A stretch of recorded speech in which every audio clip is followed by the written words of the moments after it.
Convido, neste momento, para presidir a atividade de encerramento do segundo módulo, excelentíssima desembargadora vice-presidente, no exercício da presidência e diretora da Escola Judicial do Tribunal Regional do Trabalho da 12ª Região, Maria Heleda Migliorini, e o excelentíssimo juiz vice-diretor da Escola Judicial, José Lúcio Munhoz.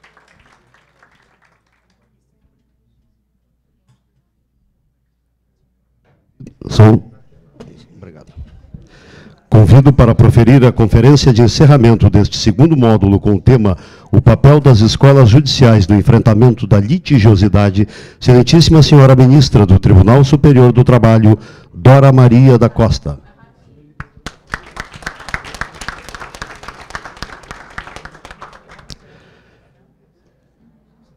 Com a palavra, a desembargadora Maria Heleda Migliorini. Boa tarde a todos, bom dia a todos, quase boa tarde, né, ministra? É um grande prazer tê-la aqui, uma honra mesmo. Quero agradecer em nome da escola, a senhora ter aceitado o nosso convite. Nós sabemos das dificuldades para a senhora estar aqui, depois de um dia tão pesado no TST, ontem ainda pegar um avião, chegar tarde da noite, não poder tomar aquele vinhozinho gostoso por conta da palestra de manhã. E que pena que a senhora também não possa ficar no final de semana. E sabem por quê que ela não pode curtir um pouquinho de Floripa? Porque tem sessão do Pleno na segunda-feira, no TST. Alguma coisa parecida com a vida da gente? Muito obrigada, ministra. Mas só para alertar os colegas aqui, a doutora Dora Maria da Costa ministra do TST, como todos sabem, né, uma gentileza de pessoa, do ponto de vista pessoal, muito gentil, muito aguerrida nos trabalhos dela no TST. É graduada em Direito pela PUC de Minas Gerais, possui especialização em Direito e Processos de Trabalho pela Universidade Federal de Goiás, integra o Conselho Consultivo da Escola Nacional de Formação e Aperfeiçoamento de Magistrados do Trabalho, ENAMAT. E, mais uma vez, reproduzindo a mesma fala da doutora Mari, a gente agradece a presença da ministra conosco. Agora, passo a palavra à ministra. Obrigado. Desculpe, eu atropelei realmente. Mas agora a gente vai aqui. Eu sei que a discussão foi muito grande aí para o PJE, que até eu também gostaria de ter chegado a tempo, porque nós vamos...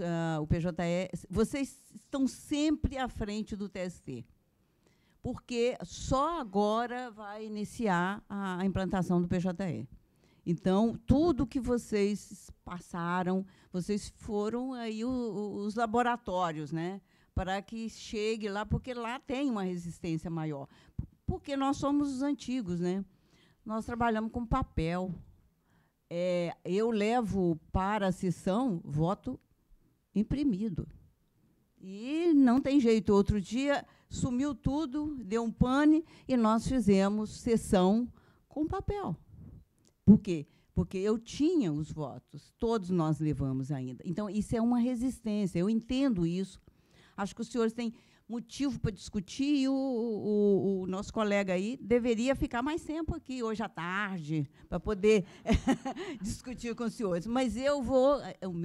O meu papel aqui é examinar o papel das escolas. O papel das escolas, as escolas realmente têm um papel importantíssimo nisso tudo que nós estamos vendo aqui, que é o fórum, o local certo para essas discussões. Todas elas, porque o juiz, claro que, na época da escola da exegese, em que era proibido ao juiz qualquer atividade interpretativa, ele era apenas a boca da lei. Isso foi superado. Por quê? Porque hoje nós vivemos uma sociedade complexa, uma sociedade que exige do magistrado diversos conhecimentos em várias áreas.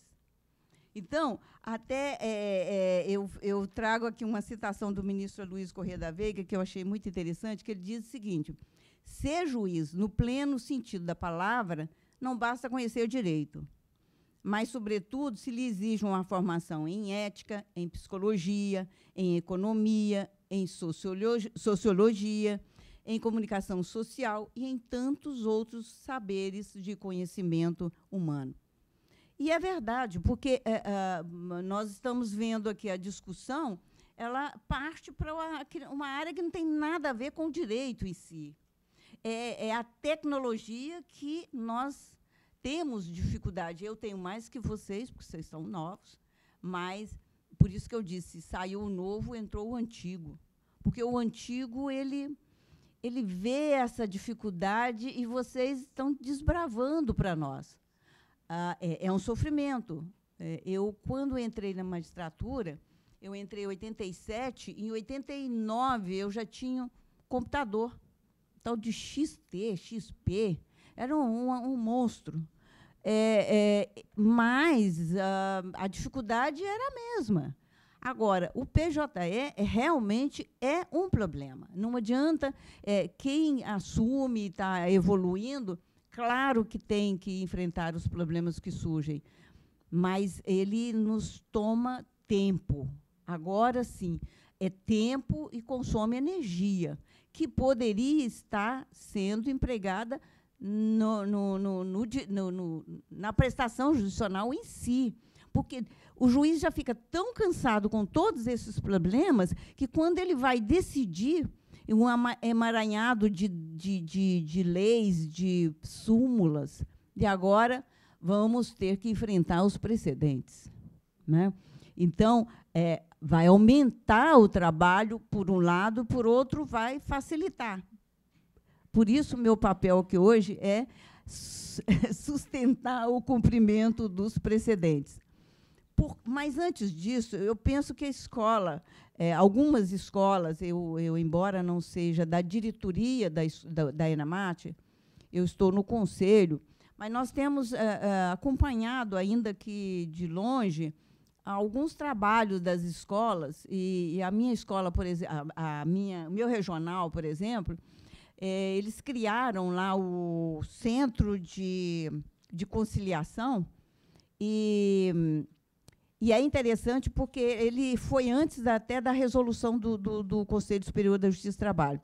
Foi junto com do CNJ.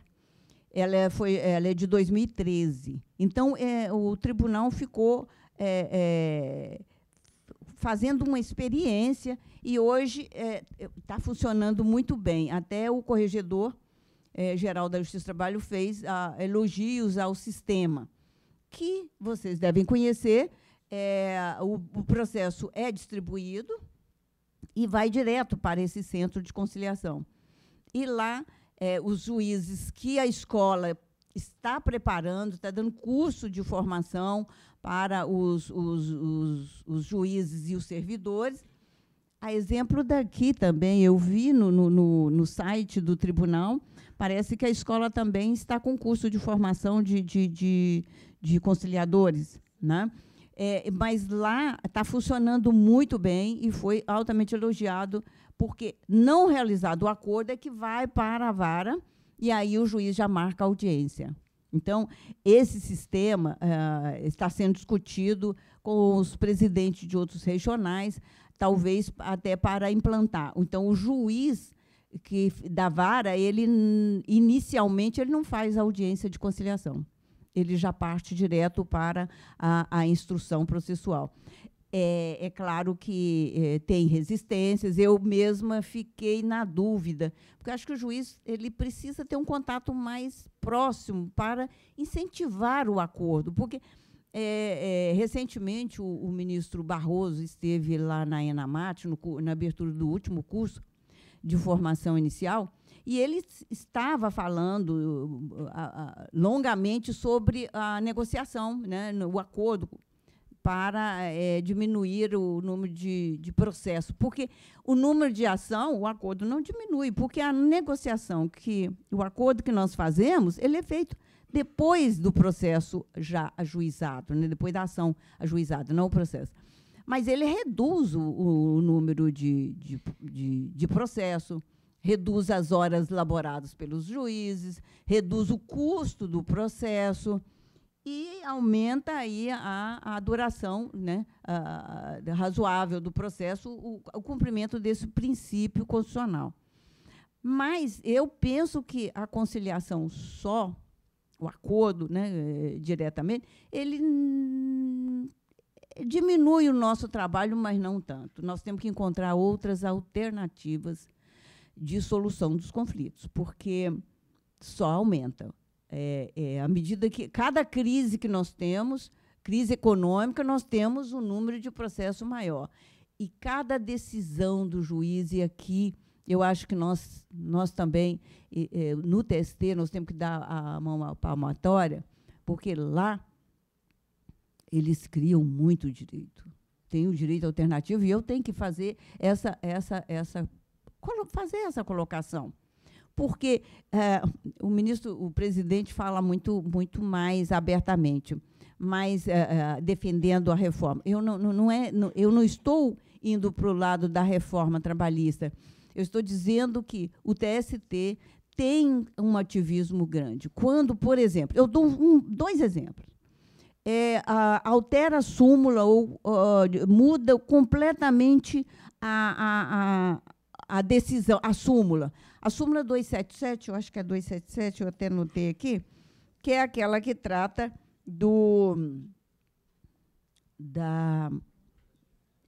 exatamente, ultratividade. O que aconteceu? O TST, nós dizíamos que as normas coletivas vigoravam pelo período de vigência da norma e não se incorporava. E mudaram completamente. O que aconteceu? O Supremo suspendeu. Por quê? Porque houve uma mudança sem precedente, não tinha precedente. Foi discutida essa matéria na Semana da Justiça. Outra que também eu acho que gerou um passivo enorme das empresas, que fica um passivo impagável, porque súmula não foi, no caso, não foi modulada. Hoje não, hoje já estão modulando, né? Eu anotei aqui, essa súmula, ela dizia que as partes poderiam pactuar percentual do adicional de periculosidade, de acordo com o tempo de exposição do empregado ao risco. Tinha normas coletivas pelo Brasil inteiro. Aí cancelaram essa súmula e passamos a decidir imediatamente que, como era norma de proteção, não poderia ser pactuada. Aí os empregados entraram com ação no Brasil inteiro, postulando o adicional de periculosidade. E imaginem, então, essas empresas de eletricidade que tem o risco, tem o adicional de periculosidade num tempo pequeno, estava fixado na norma coletiva.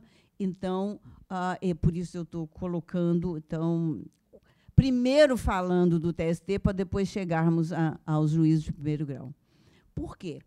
Porque, às vezes, o juiz está numa cidade, porque era a minha época, hoje acho que evoluiu muito.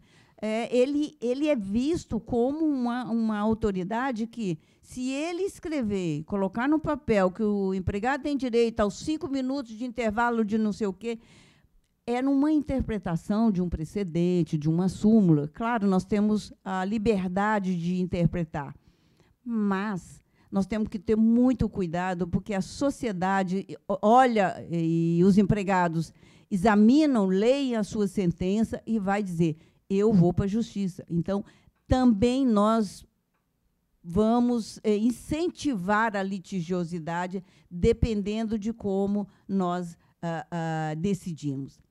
Interpretando uma súmula que, claro, comporta a interpretação. Mas acho que agora a mudança é de cultura. Nós temos que pensar nos precedentes. E o TST já tem 5 precedentes.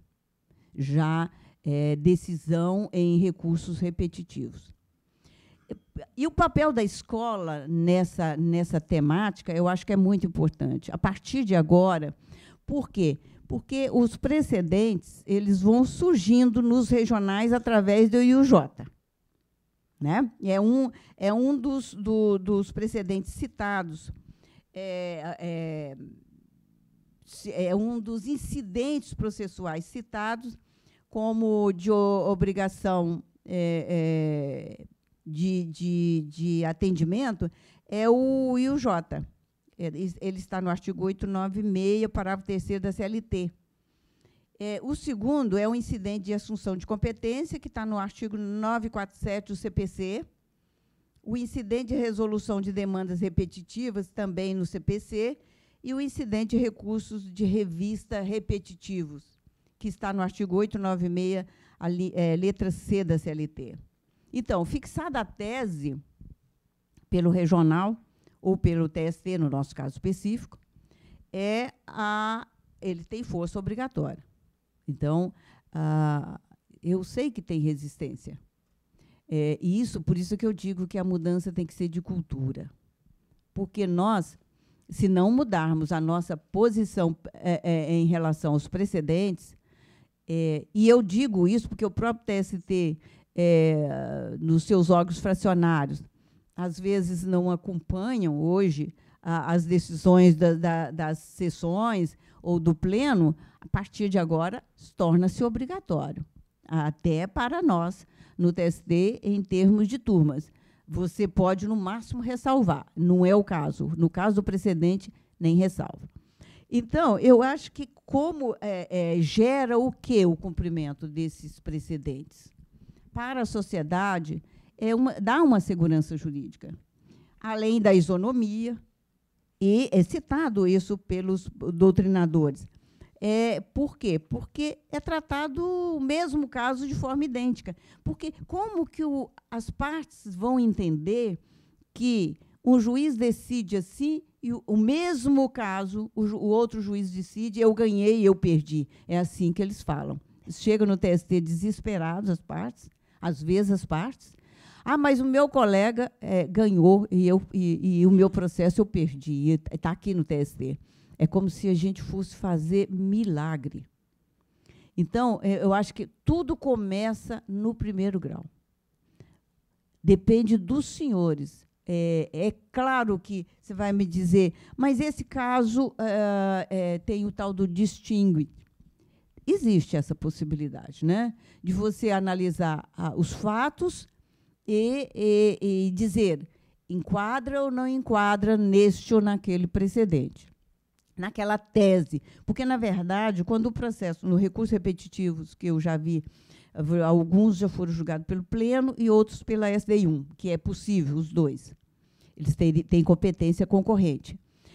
Mas eu já vi casos, e eu trouxe até, depois eu posso deixar esse material aí, as teses, tem precedente que tem 5, 6 teses, exatamente para facilitar o enquadramento para o juiz enquadrar. Olha, esse fato se enquadra aqui? Não, não se enquadra. Depois eu vou ler um só de exemplo.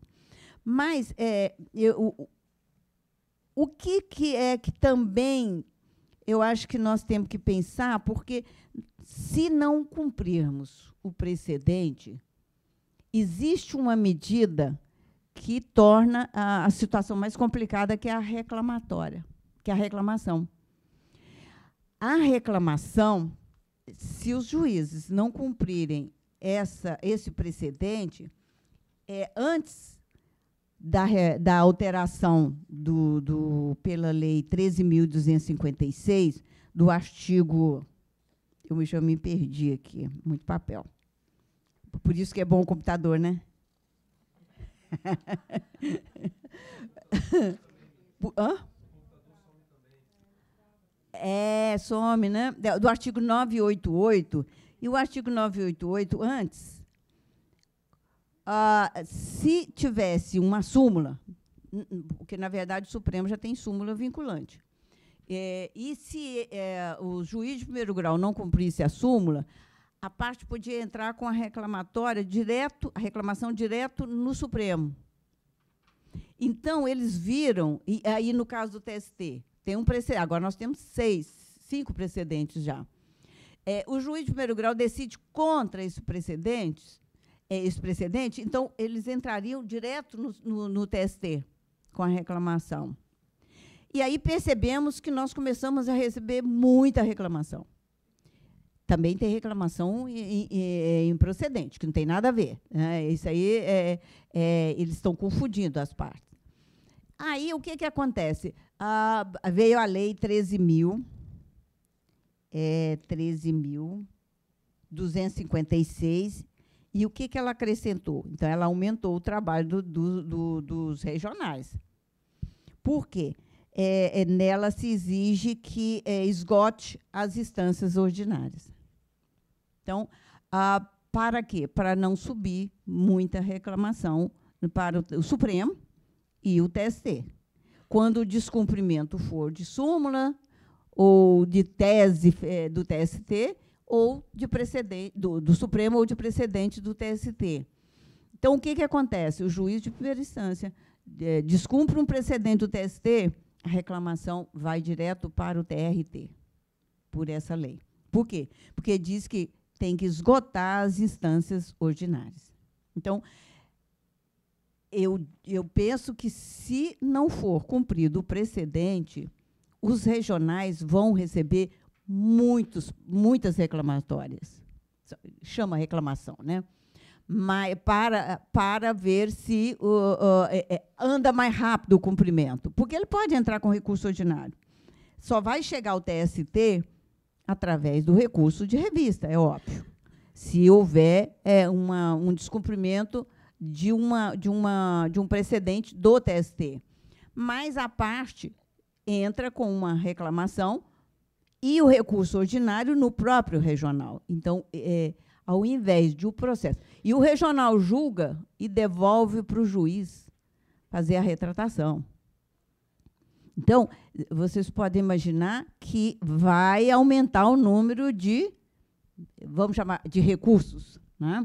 Então, se descumprido esse precedente, realmente, ao invés de diminuir o número de processos, de acelerar, de agilizar o julgamento e o término daquele processo, vai aumentar. Aumentou-se o número de recursos, que eu chamaria isso de recurso, mas eles estão dizendo que é uma ação. A natureza jurídica da reclamação é ação.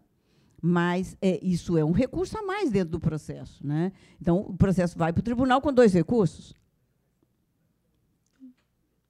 Vai entrar com a reclamação, vai ser autuado separadamente? Eu ainda não sei qual o procedimento que os regionais estão adotando. Mas, por isso, eu acho que nós temos que repensar. A questão é cultural. Nós temos que mudar, e como nós temos que aceitar o PJE, que não tem outro jeito, né? Ou tem? Não tem. Não tem outro jeito. Então, nós temos que aceitar o PJE, nós vamos ter que aceitar também os precedentes. Só vou ler um precedente que tem uma tese firmada. Aliás, eu vou colocar os 5 temas. O primeiro precedente é o do dano moral, exigência de certidão negativa de antecedentes criminais.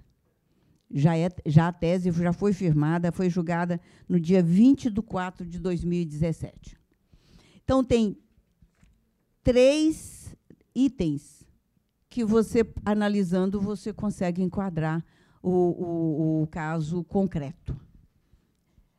Diz o item 1, não é legítima e caracteriza lesão moral a exigência de certidão de antecedentes criminais de candidato a emprego quando traduzir tratamento discriminatório ou não se justificar em razão de previsão de lei, da natureza do ofício ou do grau especial de fidúcia exigido. Eu preciso dizer que a 8ª turma foi a última turma a se render, que era contra. O item 2 é muito grande. Olha o que diz. Aqui você pode tudo. A exigência de certidão de antecedentes criminais de candidato a emprego é legítima. Lá em cima diz que era ilegítima, mas aqui já vai fazer as exceções. E não caracteriza lesão moral quando amparada em expressa previsão legal ou justificar-se em razão da natureza do ofício ou do grau especial de fidúcia exigido.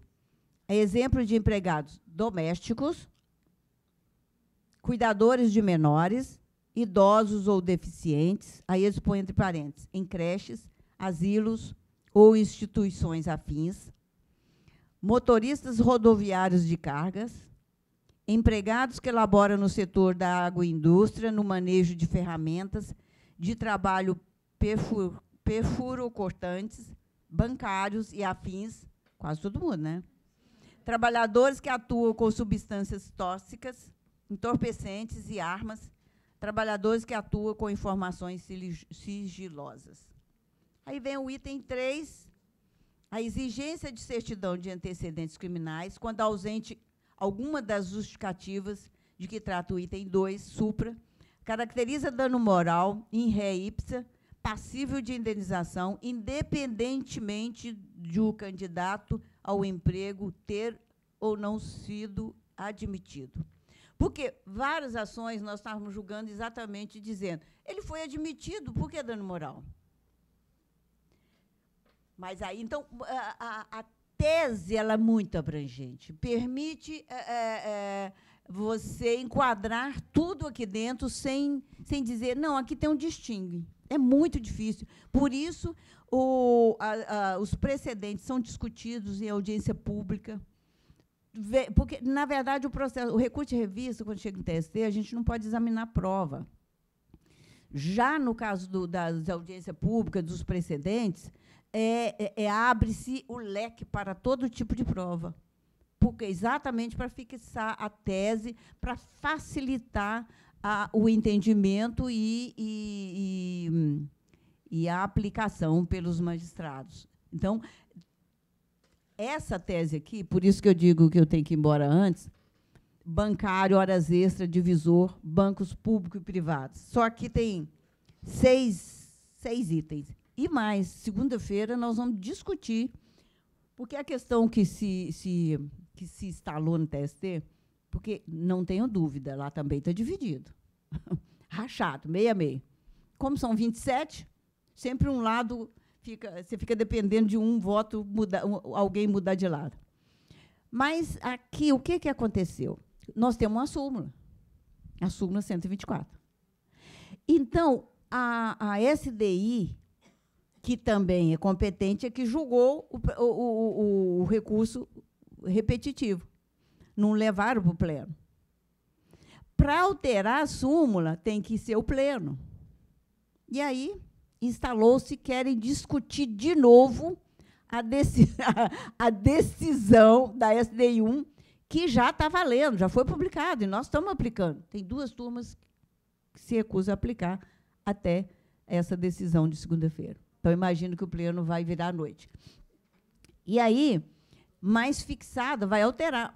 Só que as súmulas, elas têm efeito persuasivo.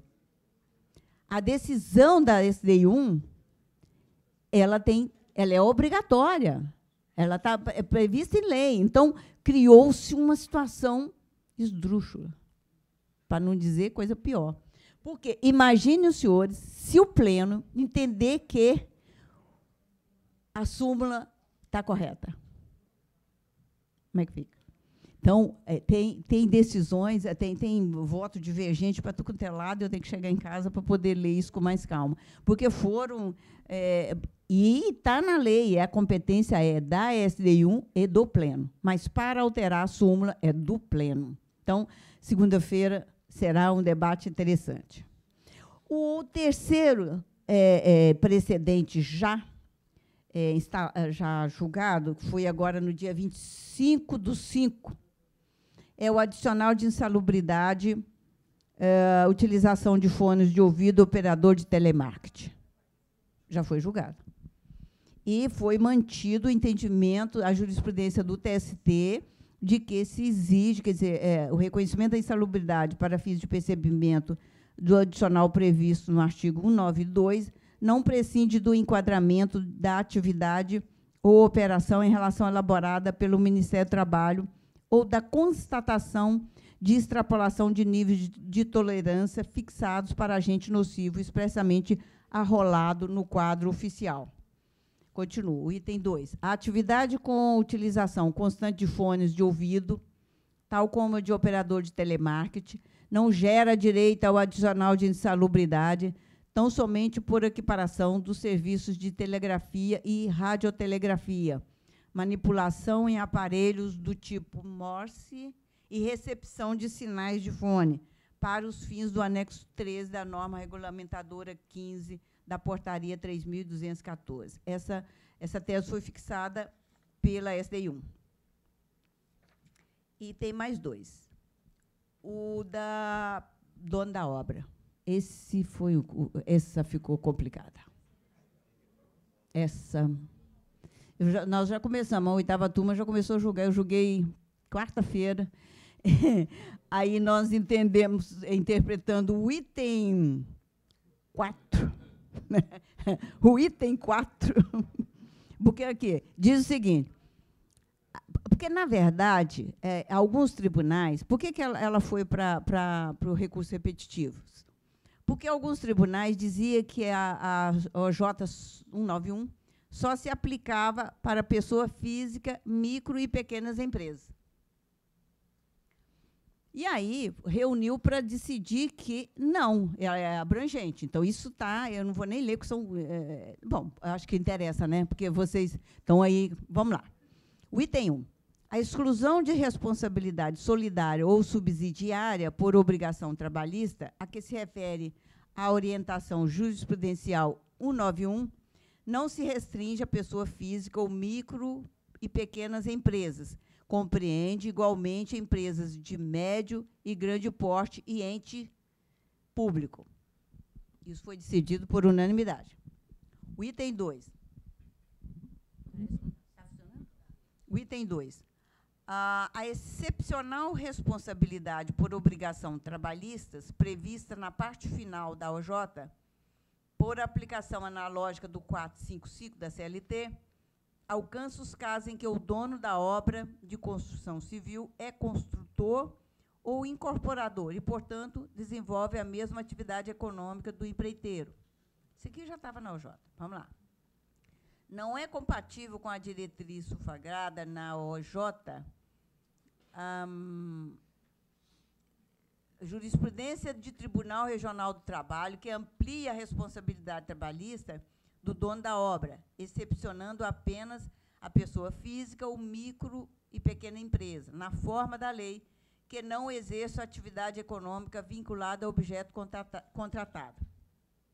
Até aqui, tudo bem. O problema é o inciso 4. O que diz isso? Exceto ente público da administração direta e indireta, se não houver inadimplemento das obrigações trabalhistas, se houver inadimplemento das obrigações trabalhistas contraída por empreiteiro que contratar sem idoneidade econômica financeira, o dono da obra responderá subsidiariamente por tais obrigações, em face de aplicação analógica do 455 da CLT e culpa ineligendo. Acabou com a OJ. O que aconteceu aqui? Primeiro, eles excluíram o ente público. Por quê? Por causa da decisão do Supremo. Então, dono da obra é ente público, não importa se tem inadimplemento, se não tem, você tem que excluir. Não tem mais aplicação de responsabilidade subsidiária para o dono da obra, se for ente público. Está aqui, é tese. Só que o privado, o que eles disseram? Se houver inadimplemento das obrigações, ele sempre será responsável, mesmo sendo dono da obra. Aí, eu levei um processo na turma e falei, bom, seguinte, o acordo aqui não fala que tem inadimplemento nenhum. Para mim, tem que estar escrito aqui. Não é isso? Não está escrito aqui que, se houver inadimplemento das obrigações trabalhistas contraídas pelo empreiteiro, eu acho que tem que dizer que não é, é igual o que está exigindo o Supremo, no caso da responsabilidade do ente público. Estava exigindo, porque ainda não saiu publicado o acordo, né, que mudou completamente. O que ele exigia? Que a gente dizia, não provou, ou não fiscalizou, presume-se. O Supremo disse, não presume. Então, Exatamente. Então, eu estou... Aí vira o ministro Márcio, que está na SDI1, falou assim, vão caçar a nossa decisão de novo. Por quê? Porque eu disse que não está expresso no acordo regional que houve inadimplemento, porque ali a responsabilidade é só pelo pagamento. Então, lá no mérito, tem que dizer que a empresa não pagou por isso, por isso. Então, é uma interpretação restritiva que nós estamos fazendo, mas nós sabemos que também a nossa decisão é que vai bater lá na SDI1. Porque a 8ª turma, de todas as turmas do regional, não é porque é a minha não, mas eu me sinto a cavalheiro, ela que gera o maior número de recursos de embargos na SDI1, que é a que dá divergência entre as turmas. Porque são 8 turmas. Se não tiver nenhuma divergência, se todo mundo decidir do mesmo jeito, acaba a SDI1. Então, a 8ª turma é que leva o processo para finalizar, para firmar a jurisprudência. Porque alguém tem que decidir, e agora, pelo recurso repetitivo, é a SDI1 que vai dar a palavra final. Então, a 8ª turma sempre é a que está... Eles dizem que está evoluindo, mas a gente acha que nós estamos evoluindo. E o último precedente, que foi julgado agora no mês de maio, parece que aqui também não deve ter, quase processo nenhum, é sobre a TAP. TAP, Manutenção e Engenharia do Brasil. Ilegitimidade passiva, grupo econômico, responsabilidade solidária, empresa que não integra mais o grupo econômico. O que se entendeu é que o artigo 60, parágrafo 1 do artigo 141, da Lei 11.101, entendeu-se que a TAP ela não pode responder pelas obrigações da Varig S.A., pelo fato de haver adquirido a VEM, empresa que compunha grupo econômico com a segunda. Então, esse aqui me parece que é a maior parte dos processos do Rio Grande do Sul, em razão da Varig, São Paulo, né? É o que tem mais processos nesse sentido. Mas nós temos diversos processos afetados, matérias afetadas. Quer dizer, o segundo semestre deste ano, tem um pleno por mês, e tem a SDI também já está com várias matérias já sendo preparadas para serem julgadas. Então, vocês terão aí um manancial, eu acredito, mais uns 2 anos, vai tudo assim pacificar. Tudo, vai facilitar. Vocês já estão bem no PJE, aí é só puxar lá o voto, não, a sentença, e não é isso? Está prontinho lá dentro? Então, aí, o juiz, ele não importa. Livre convencimento vai acabar, né? Só se for para eu dizer, este caso não se enquadra nesta decisão do TST ou do regional no IUJ. Porque, do contrário, eu acho que vai facilitar, sim, neste aspecto. Mas tira um pouco a liberdade do juiz, né? Essa coisa de dizer... Porque, gente, é muito fácil ser o juiz de primeiro grau, porque ele sozinho. Na minha época, tinha classista. Eu vou fazer uma parte aqui. Vocês acreditam que eu fiquei vencida na junta pelos 2 classistas? Eu fiquei. Foi lá em Goiânia. Os 2 se reuniram, porque o titular queria manter a tese dele lá, era uma aplicação. Por que eles faziam? O próprio classista arguía a exceção de incompetência em razão do lugar. Do lugar. Isso tem 20 anos, né? Tem mais, por aí. Não vou falar muito tempo, não, porque eu vou falar a minha idade. Então, o que acontece? Aí eu cheguei e fui fazer, porque o juiz adoeceu, o titular, eu fui fazer audiência.